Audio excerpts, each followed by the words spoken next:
I'm the political and legislative director for Conservation Voters of Pennsylvania.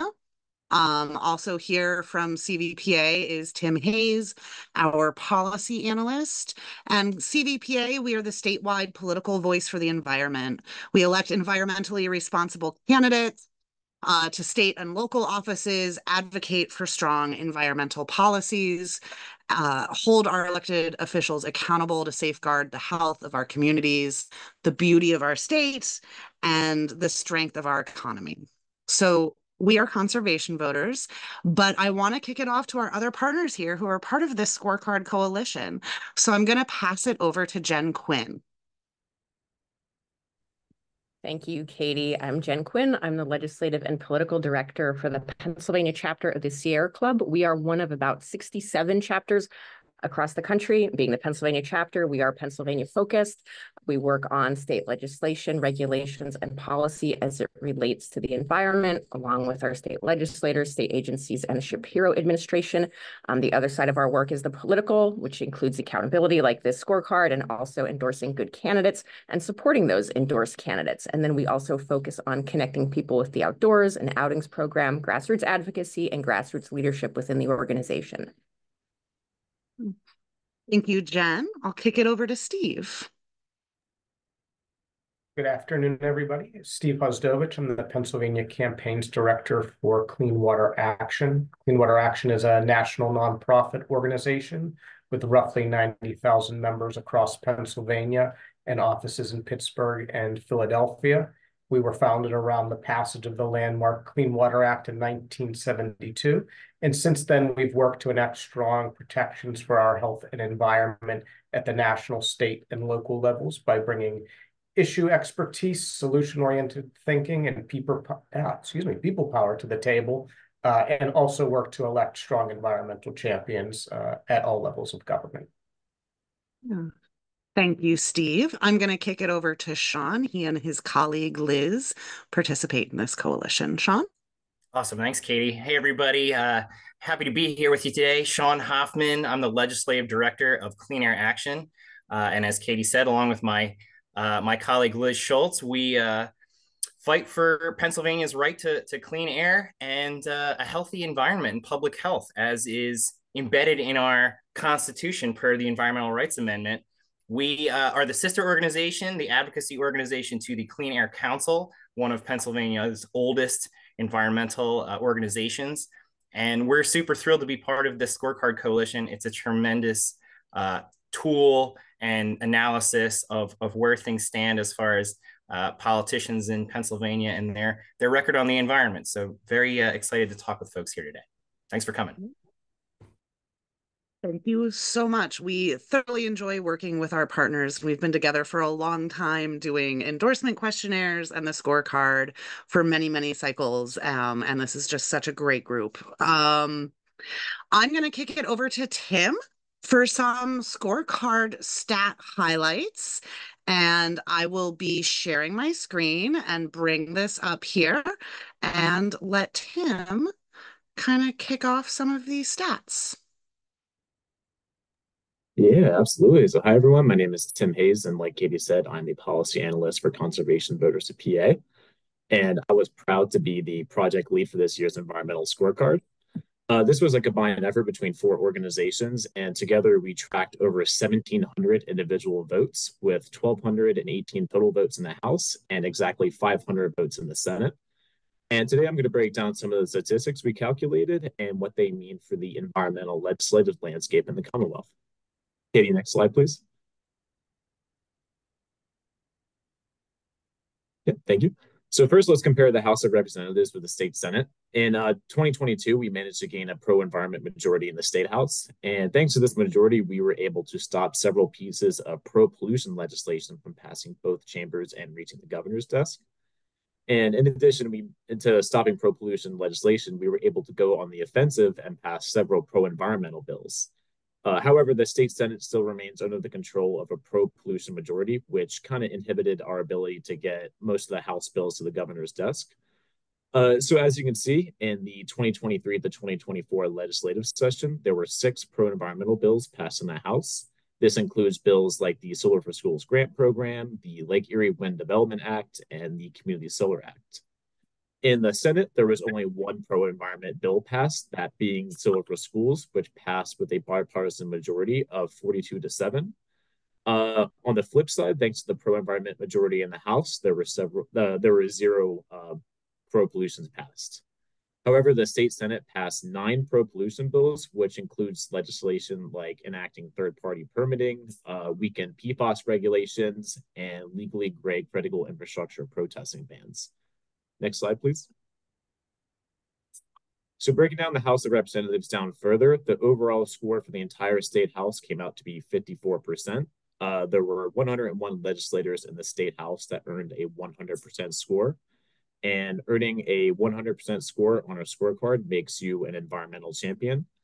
If you receive a 75% or above, that makes you an environmental ally. However, there were 69 legislators throughout the Commonwealth that earned a 0%, meaning they did not vote in favor of a single piece of pro-environmental legislation. The state Senate has an overall score of 42%, with 6 environmental champion senators and 2 senators earning a 0%. Next slide, please. So let's break this down even further, comparing the two parties. The Democratic majority earned a nearly perfect score of 99.5%, with only one Democratic legislator not earning a 100%. That one Democratic legislator earned a 50%. So now with a near perfect score, you think that the overall state House percentage would be higher, but as you can see, the overall score for the House Republican caucus was a mere 8%. The majority of the House Republicans earned a 0%, with a few scattered scores of 17% or higher. The highest scoring Republican legislator in the House earned a 67%. In the state Senate, the overall score of the Democratic caucus was 83%, which is lower than the nearly perfect score of the House Democratic caucus. Beyond the 6 100% environmental champions, there were a few scattered scores of 90% allies and 80% allies. And with actually several Democratic senators actually scoring below the 75% ally threshold this time around. The lowest scoring Democratic senator earned a 40%. The overall score of the Senate Republican caucus was 10%, with the 2 highest scoring senators earning 20%. The only reason the amount of 0% Republican legislators wasn't higher was because of the overwhelming majority bipartisan vote in favor of Solar for Schools that I mentioned earlier. And that's actually the last slide. So Katie, if you want to stop sharing my screen, I'll go ahead and share mine. All right, can everyone see the scorecard okay? Cool, perfect. Yeah, so as you can see, this is the digital scorecard. If you go to conservationpa.org/scorecard, you're presented with this map. The tab here shows the state Senate, and then when you click the House tab, see it shows all of the House all of the House legislators throughout the Commonwealth. And if you're actually unsure of who your legislator is, you can go ahead and click this link in the top corner, which will then bring you to our website, where there you can enter your address to find out who your state representative and who your state senator is. So I'll give an example. So I'm calling in from Dublin Borough, which is in Bucks County, and that is a part of the 143rd House District. So I'll go ahead and I'll find Bucks County here on the map, find the 143rd, and it shows that I'm represented by Shelby Labs. So you can see in the legend here, she earned a 40% for this legislative session with a 42% overall lifetime score. So in the legend here, the green leaves represent a positive vote, and the red exclamation points mention a negative vote. So as you can see, getting that 40%, she voted in favor of Solar for Schools and community solar, but she voted against the Lake Erie Wind Development Act, the Appliance Energy Efficiency Standards Bill, and the PETA Funding and Resources Bill. And if you notice, she actually wasn't present for the HB 1474 vote. And so for the purposes of this scorecard, if a legislator wasn't present for a vote for whatever reason, or if they weren't elected yet, that vote does not count towards their overall score, which gave her the 40% here. So moving around the map a little bit more, we can go up to Representative Craig Stats in the 145th district. He earned a 0%, meaning he voted against all of the bills that we scored this session. But if you go south of the 143rd, you'll find Representative Tim Brennan, who earned a 100%, making him a environmental champion. He voted in favor of every piece of legislation that we scored this session. So I'll do the same thing for the Senate.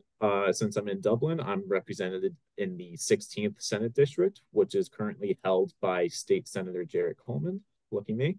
He got a 10% for this legislative session. And since this is his first legislative session as a state senator, his lifetime score is also 10%. So as you can see here, he voted positively for SB 831, but he voted negatively for every other bill, earning him that 10%. Going north here, we'll find Senator Nick Miller, who got a 56%. So as you can see, his voting record was kind of sporadic.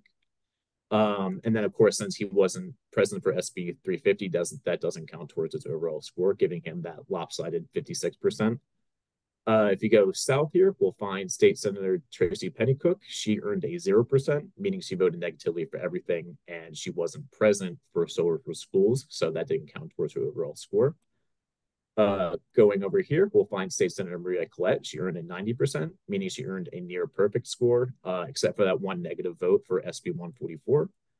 And just going south a little bit more, we'll find State Senator Amanda Capoletti. She got a 100%, and she also has a lifetime score of 100% as well. Tim, so if I could throw you off really quick, we have a special guest with us today. If you could scroll up to Representative Tara Probst's district, since she has been gracious enough to join our webinar today, let's see what she did. Yeah, so State Representative Tara Probst, as you can see, she's a 100% pro-environment champion, meaning she voted in favor of every single bill that we scored this session. So make sure everyone gives a good round of applause for her. Appreciate you being here. Yeah, so like I was saying, if you want to kind of learn more about all these bills that we scored, you can see that these bill titles are linked. So you can go ahead and click one of them. It brings you down below where we drafted some short bill descriptions to kind of give a broad overview of what it does and what it means for the environment. We also mentioned if it's a pro-environment vote, if it's going to be yes or no. And we give the most recent action. So as you can see, Solar for Schools was completely passed through all chambers and signed by the governor. But if you look over here, it says that community solar was passed in the House and it's still awaiting action in the Senate. And if you want to know even more about these bills, if just that broad overview isn't enough, you can go ahead and click on these links again, and it brings you right to the General Assembly page where you can see the bill text, the co-sponsor memo, all the people who co-sponsored it originally, all the votes that were made, really what additional information you want to find. And one last thing about the scorecard I wanted to mention, if a digital scorecard really isn't your thing and you want a more readable version that acts as more of like a book rather than a digital map, you can actually access the PDF version of our scorecard through this link here, which will bring you to the book we also created that we'll be printing out and bringing with us to all of our tabling events. Mentioned has our narrative here, has some facts and figures, all the champions I mentioned, it lists them all out. And it also individually tracks all the votes that were made at this session. So if you prefer that way, of course, you're more than welcome to do that. But however, whatever helps you, that's what it's here for. And yeah, I think that'll about do it for me. Stop sharing my screen here. I think I'll turn it back over to Katie now. Yeah, thank you, Tim. Really appreciate that overview. We've gotten some questions since we started pulling up this digital score site. So we thought, let's do a walkthrough for everybody. So they know they can zoom in on places like Philadelphia and Pittsburgh because they're really tiny on the map, especially if you're on mobile. Just want to pivot, just highlight a couple of the bills. We're all going to talk a little bit about some of the bills that we have scored, just to highlight some things that are out there, talk about the narrative, things that are to come.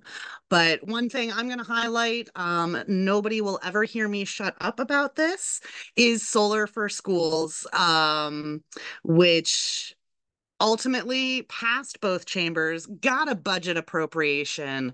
It was interesting to see folks who didn't vote for Solar for Schools. If you've seen any of our press or action alerts, on any of that. It is what we call a win-win-win. Win for schools, win for workers, win for the environment. We were really excited to get this passed. And this is one thing that we would not have been able to do without having that more pro-environment majority, being able to send score letters to legislators saying this is going to affect your score on the Pennsylvania Environmental Scorecard, and really flexes some like, hey, you can increase your score. It was really nice to send letters like that to legislators, like, this is going to increase your score for once. We're not just defending all of the time. For folks who don't know, Solar for Schools is a program that will help school districts, as well as significantly disadvantaged school districts, get solar on schools or on school property to help reduce energy costs, to be a learning platform for kids who are doing some STEM learning as well, help folks' property taxes ultimately with investments from the federal IRA programs that have been passed and have been rolling out. There's also the potential for match so that some of our more disadvantaged school districts can get about up to 90% of projects like this covered. So we're moving forward, and we're working closely with DCED now and Representative Fiedler, the prime sponsor, to get this program rolled out for folks. So very excited about that. So I did a positive bill. We're going to hear about some other stuff. Sorry, I led with the positive. I'm going to kick it over to Jen to talk about one of the bad bills. Thank you, Katie. Yes, unfortunately, this is one of the most egregious bills we saw this session. And unfortunately, we saw this bill in 2017 and in 2019. This is the felony trespass bill, Senate Bill 819. It was drafted by ALEC, the American Legislative Exchange Council, in response to the Dakota Access Pipeline protests, if folks remember those. This bill establishes 17 critical infrastructure facilities, and this includes oil refineries, natural gas facilities, pipelines, railroad tracks, dams, power lines, and on and on and on. It creates felony penalties if someone trespasses on one of these sites with the intent to vandalize or deface equipment or impede operations, which means no vandalism or defacing actually has to occur to be charged with a felony. And it's also so broadly written that, we asked, could hanging a sign on a fence or standing along a roadside, right, be considered vandalism or impeding operations? And, that would be up to the operators and law enforcement. So an incredibly dangerous bill.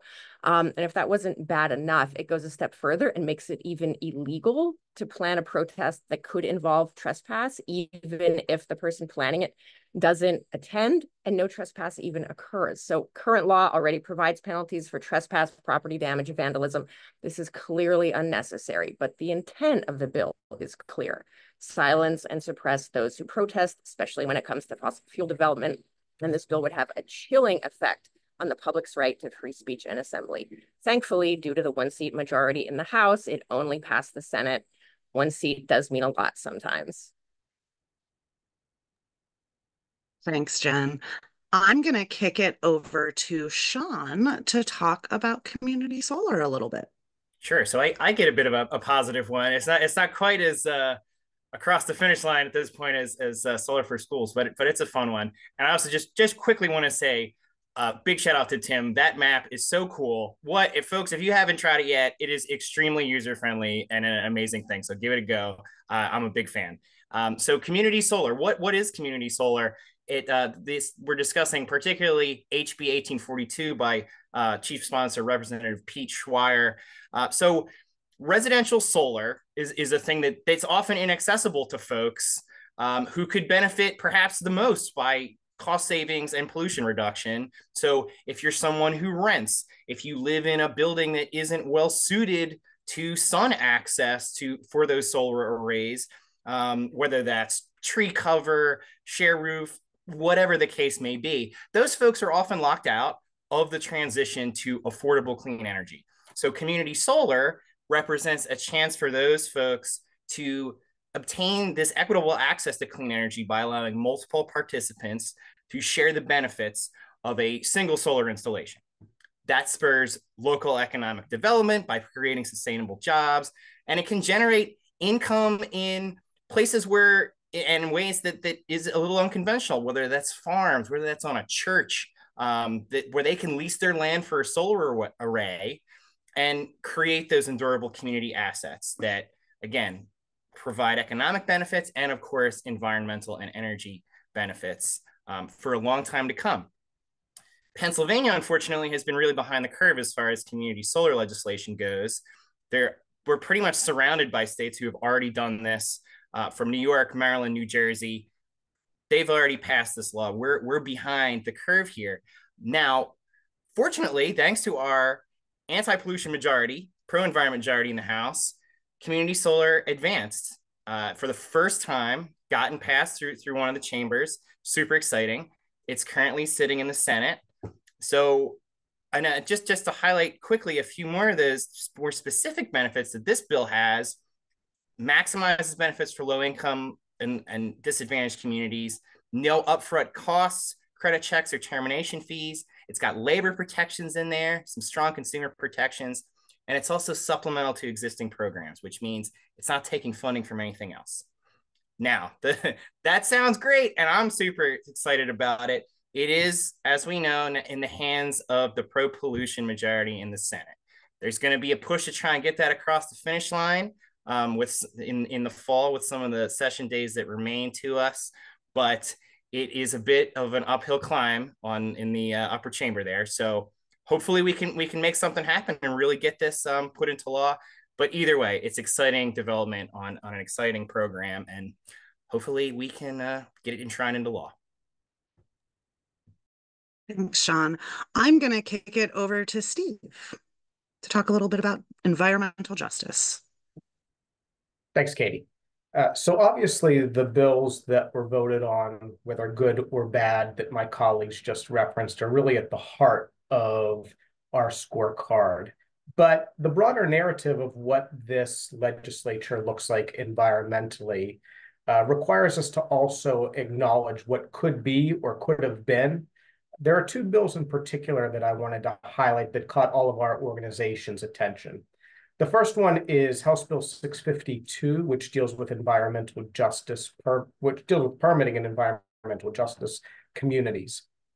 According to DEP's Penn Enviro Screen tool, which uses 32 different determination factors, roughly 2.3 million people live in 1,965 identified environmental justice areas. We know these communities of color and low-income communities are disproportionately affected by environmental harms because they often end up with big polluters as neighbors that cause dirtier air and water. House Bill 652 would better protect these communities by requiring known polluting facilities seeking permits to build or expand in these environmental justice communities to prepare a cumulative environmental assessment that includes potential negative impacts their operations may have on their broader area they're operating in, and empowers the Pennsylvania DEP to deny a permit application or require added stipulations for approval if it finds those impacts would further harm the health and environment of the community. The bill has 56 co-sponsors and was voted out of the House Environmental Resource and Energy Committee back in June of 2023. Yet as we speak, the bill's future remains in limbo, and it has not been brought up for a final vote before the full House chamber. We also know Pennsylvanians are being exposed to toxic forever chemicals called PFAS that are pervasive in our environment and build up in our body over time.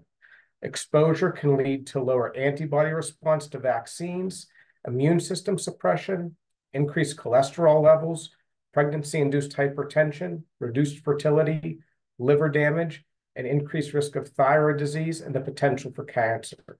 House Bill 2238 would phase in a prohibition on the manufacture and sale of products that contain intentionally added PFAS chemicals, starting with a baker's dozen of items that include cookware, cosmetics, dental floss, food packaging, infant and children's products, and menstrual products. The bill has never been scheduled for a vote before the full chamber, despite having 69 co-sponsors and being voted out of the House Environmental Resource and Energy Committee this past June. These bills represent a couple of real missed opportunities to more fully take up potentially transformational policies that had strong support inside and outside the Capitol.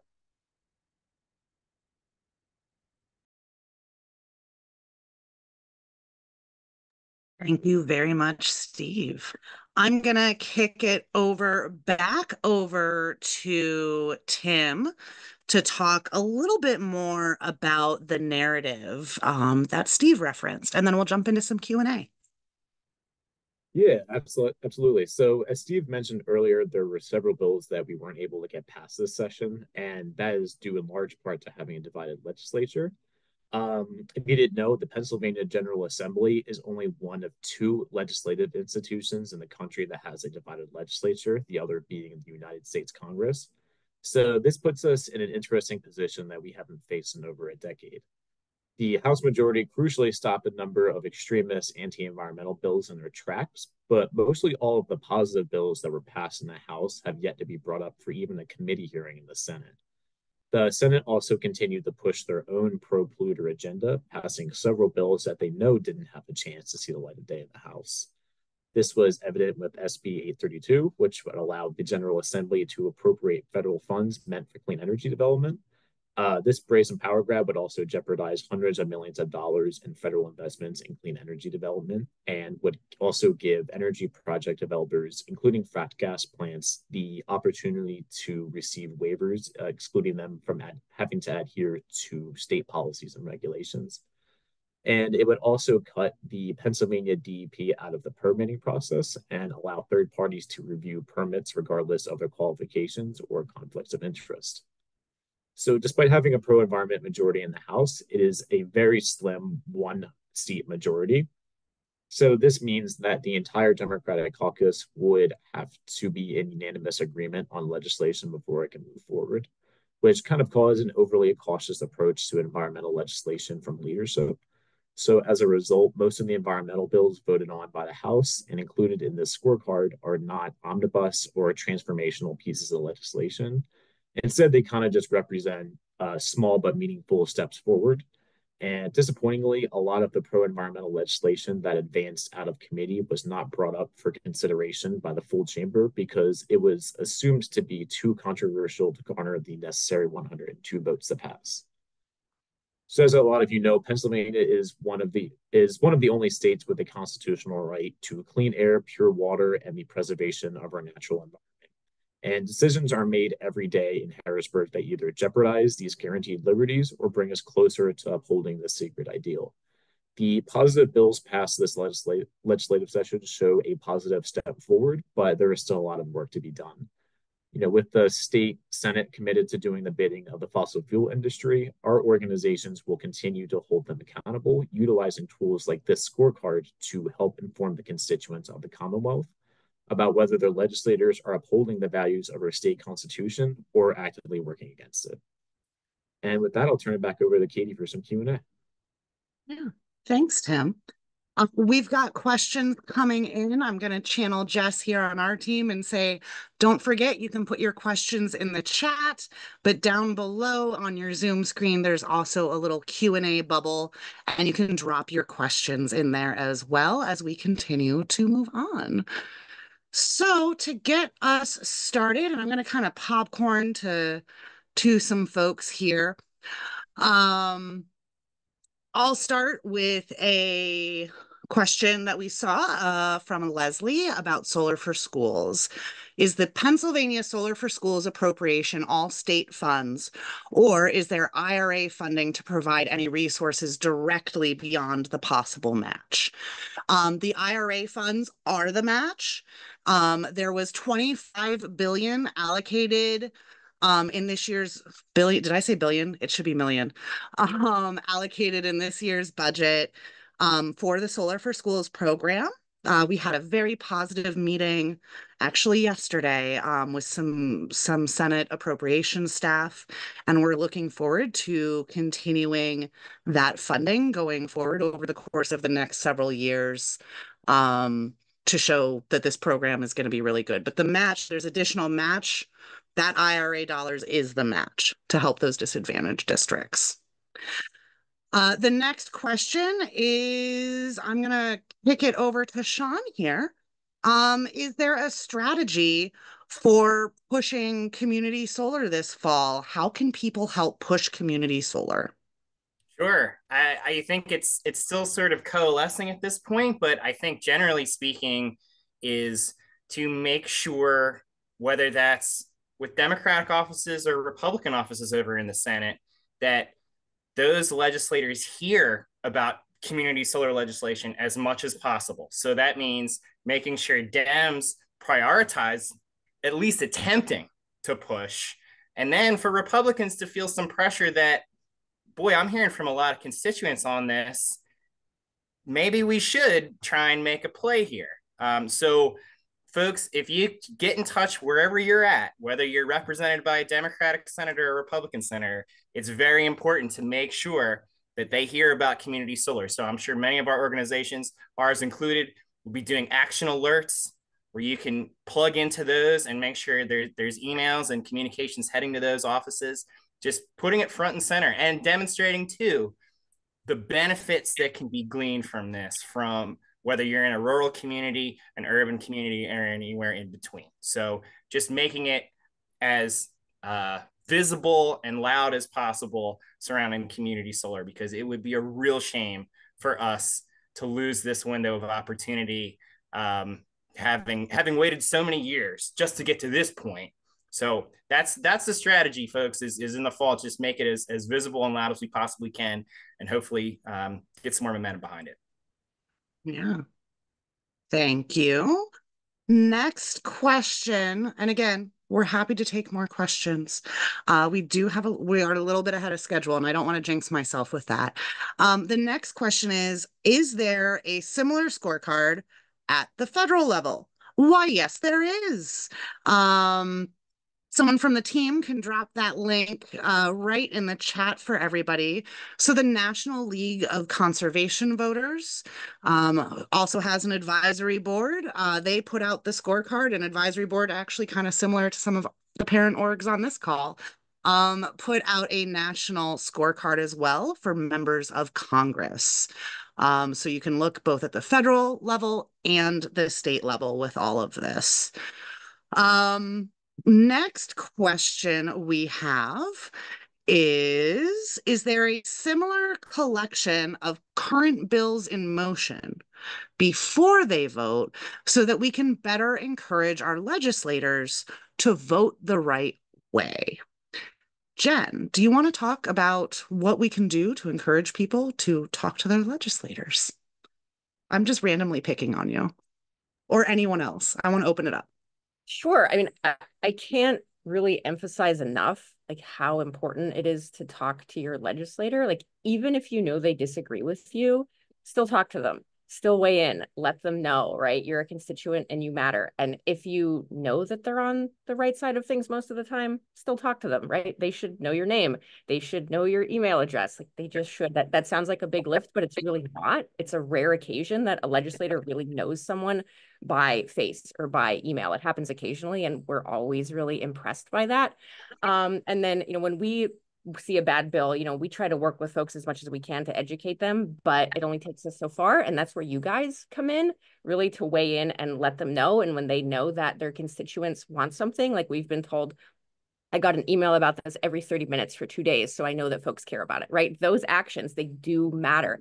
And when folks have their constituents clamoring for something, even if they don't really agree or there's pushback, it makes it easier for them to take a tough vote. I think that answers your question, Katie, I hope. Can I build on that?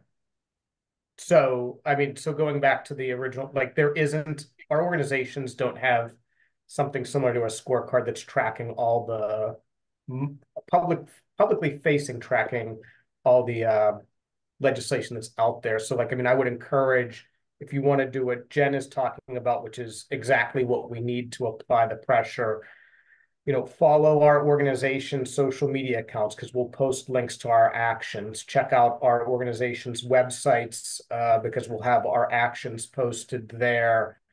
Make sure you're signed up for our organization's emails, because we'll reach out to our members when important votes are taking place. So even though there's not like one direct place you can go to find everything taking place, our organizations are pretty good about constantly reaching out to our supporters around what's moving and how they can get involved. Don't raise your hands. Come on. Just want to make sure I got in the queue. So I just to build it. Thank you. To build on what Jen and Steve said, 2 points. One, absolutely reach out to as many of your state reps and senators as you possibly can, whether that's on something that we're highlighting or a particular bill or issue that you feel strongly about, because in contrast to federal legislators who are also absolutely, you should reach out to them too and stay on them as well. But your state folks are way more accessible. The people in DC are getting bombarded constantly. Getting into the federal office buildings on Capitol Hill is a bit more of a process, but you can really become close with your local state rep and state senators. And so to the extent they're hearing from folks on these things, it can really make an impression. I mean, you can really get up and close and personal with these folks. And, so folks should absolutely try and do that as much as possible. And two, these offices at the state level in particular, their resources are so limited and they are dealing with a gazillion issues, particularly on the Senate side. There's not that many senators. And so at any given moment, both their staff and themselves are kind of overwhelmed with information. So if they have constituents coming to them and highlighting particular things, as Jen and Steve mentioned, like that's a really effective way of elevating those things to the top of their priority list, whether that's through conversations, phone calls, letters, action alerts, emails. Those things work. So keep on doing that. If you're not doing it already, lean into it, because it makes a real difference here at the state level. And I think to answer the question officially directly, so we do on Sierra Club's website have a legislative tracker, but it's not just the bills we score, it's all of them. So it can be a little overwhelming. I think there's over 200 bills that we're tracking. And so folks can visit that. I did drop the link in the chat if you just want to see what we're keeping an eye on in addition to what we've scored. Yeah. And that's a really good flag. And I know it's a question that a lot of people have about our scorecard is like, how do we know what to score? And that is always, I can tell you that this cell phone in my hand is always on fire when something might be moving with this group right here. And we are in communication regularly during session, leading up to session, etc. We always want to do what we can. There's a timing sensitivity that we have of if something hasn't even gotten a committee hearing yet, it's not moving. And we might be able to do sort of that lobby part of our jobs to make sure it never gets one. So it might be part of, say, that those 200 bills that we're tracking that Sierra Club has listed on their website, but our lobby efforts might be going so well, it's not going to rise to the level of needing a score letter. So typically after something passes what we call second consideration, there have to be 3 considerations. The third consideration is final passage in a chamber. And you can see some of that actually in the scorecard, both the PDF and online version. That's when we start ramping up. Do we send a score letter on this? Is this a critical enough bill to score? And I think going back to some of the narrative that Steve and Tim had talked about is we also only score things that they're going to be running, right? So if we can't score things positively if that are big and transformative and bold if those aren't running. And we can't make those kinds of statements with it. We have not lacked for bad environmental bills, and we certainly score those. And you can see some of the ones that we thought were high enough to elevate and egregious enough to elevate that were predominantly through the Senate. The other quick question that came in, and I'm going to try to answer 2 questions at the same time about are there historical records? How do we educate legislators, et cetera? And I went off camera and reached over and I got some old stuff from my desk. We have all kinds of printed copies of things. These are old. I don't necessarily have new versions within arm's reach. But there's the national scorecard is printed. I have my screen on blur. We are getting copies of the current scorecard printed, which we'll be sharing out with partners that you might see if we're tabling in your neighborhood. And this is an old common agenda. I don't have a print version right next to me of the new one that we just did 2 years ago. But our organizations, along with other organizations throughout the environmental movement, from conservation to energy, et cetera, we put together what we call a shared vision for Pennsylvania. It happens every 4 years. We do some refreshes to that to keep things current. And Tim dropped in the chat there for everybody the prior scorecards for folks, along with Jen's link. So do please pay attention there. But we also, every 2 years, do what we call a new legislator education before the session starts. Not only do we work with candidates when they're running for office, when they have questions, or we help with trainings, but we also do a new legislator education event. And whether or not there's a lot of new legislators is not the difference, because we kind of open it up to anyone who's reasonably new to get a refresher on our issues and things like that. And we're constantly educating folks. We're going to have some webinars for some certain caucuses this fall and be moving forward that way. So there's a lot of education happening. There's a lot of records on folks' websites of prior scorecards if you are interested. The next question I have here, actually, Sean, you took community solar. I'm passing it over to you. Is there a size limit for community solar? I thought I heard 3 megawatts or less, but I am not sure. I am also not sure. That might be a little more wonky than I'm prepared to say. 4 megawatts for some reason sticks in my brain. That might not be true, and I think it maybe varies state by state, but I will have to look into that one and get back to, I think it was, who asked that question? Fred. I will have to get back to you on that, Fred.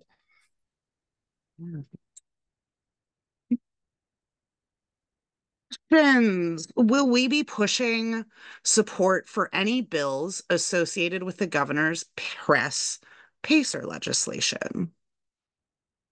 I'll open this up. I can easily answer, but I want to give my colleagues time. Fine. Yeah, we are looking at this legislation. We are looking quite specifically at the press legislation. It is we desperately need an update to our alternative energy portfolio standards. This is more of like this is or what we would call an APS. But this would do it right now. And any of you here in the webinar can call me out if I get my numbers wrong. I want to say only 8% of energy generated in Pennsylvania is renewable. And we need to increase that to 35 by 2035 as quickly as possible. I think I'm right on that 8%. I always flip-flop which is renewable and which is the percent of solar, which is really tiny of that 8%. So we really want to be advocating for press. There are some things I think that we can tweak or shift or edit, maybe through amendments over time. There are things we can do to make it better. We want to stop people from making it bad, getting a whole bunch of carve-outs for, say, the fossil fuel industry. Not what we're looking for with the press bill. So we're keeping our eyes on it. There's not a lot of legislative session days this fall, so we're going to be continuing advocacy going forward into the new legislative session as well, because we really need to increase those clean energy standards. Thank you, Leslie. And we need to get it up to 35% as quickly as possible. So we're working on that, and we'll keep going. And if they run a bill far enough, we're more than likely going to score one of those. So, let's see if we have anything else here. I see we're getting close to time. How do I thank my legislator or ask my legislator to do better? Take a look. If you are not signed up for any of our organizations, email communications, Sierra Club, Conservation Voters, Clean Water Action, Clean Air Action, please do. Also, I appreciate you, Nate, with the nitty-gritty details in the chat on community solar. Thank you. Sign up for our email list, because we will be sending you those actions to thank your legislator, to say, hey, why'd you stink so bad this session? You were better. Or could you please be better because voters in your district care? And I will remind all of you, there was a poll that went public a couple weeks ago in Pennsylvania that 78% of Pennsylvania's population, and this is energy, not necessarily all the conservation stuff we also do, but just on energy, 78% of Pennsylvania's population wants clean energy to be ramped up.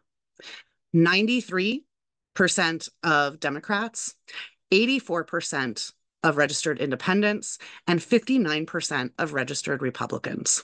That is really key information that we need to start putting out there when it comes to addressing climate change, is that Pennsylvania voters, the people who elect these legislators that we are holding accountable, want clean energy. I think that is about it for time. I'm not seeing anything in the document that folks have shared, because we are at 12:50. So I'm going to turn it back over to Jess to wrap us up, since it's 12:50. And if somebody drops in late questions, we'll do our best to follow up with you via email.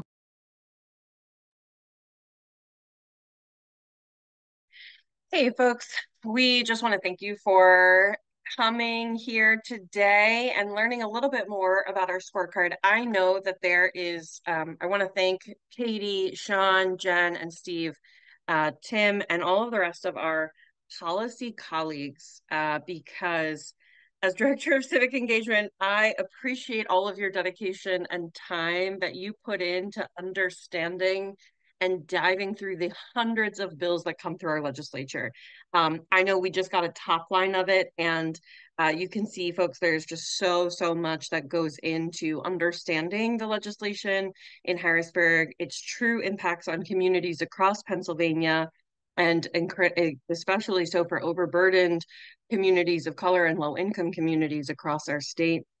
And how we can continue to make sure that we make it as easy as possible for you to know how your legislator is doing, not just what they're saying, but how they're truly voting in Harrisburg. So really appreciate everyone's work on this. And please utilize this scorecard, take a look, share it with your friends, family, and neighbors. Keep an eye on your inboxes for an follow-up email with the link to the scorecard and all of the rest of the resources dropped today, as well as the websites of our great partners that we work with on this scorecard. Otherwise, really appreciate folks for joining us during your lunch hour today, and we'll be in touch with more information. Have a great rest of your afternoon and a good Labor Day weekend.